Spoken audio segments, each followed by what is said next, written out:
Alors on va aller dans la palette des calques.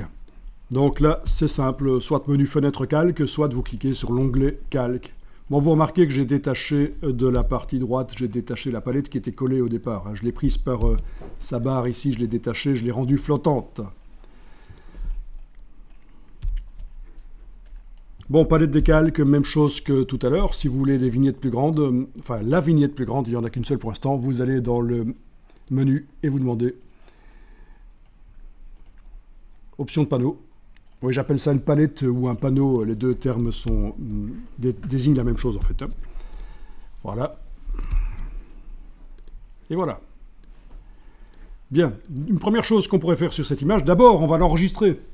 C'est du JPEG, mais on va stopper sa dégradation. On ne va pas continuer à travailler sur l'image et l'enregistrer plusieurs fois de suite en JPEG, la fermer, la réouvrir, la réenregistrer. Chaque fois, ça va dégrader l'image. Parce que le JPEG, c'est une compression destructive. Donc, une première chose qu'on va faire ici, c'est l'enregistrer au format Photoshop. Donc, vous allez dans le menu Fichier, Enregistrer sous. Donc, CTRL-SHIFT-S si vous voulez. Commande SHIFT-S sur le Mac.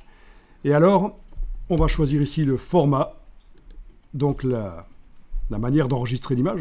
Rien à voir avec les dimensions en centimètres de l'image, bien sûr, ni ses dimensions en pixels, c'est le format d'enregistrement de fichier.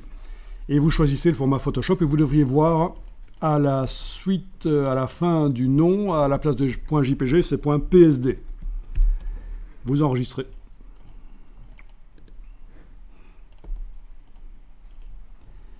Donc, au niveau dans Photoshop, rien, aucune différence. Hein, c'est juste sur le disque dur que ça change.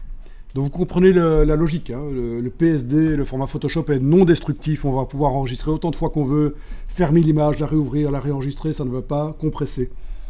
C'est non sans compression. Après, à la fin, si on a besoin de JPEG, on fera un enregistrement JPEG une fois que l'image sera transformée. Bien.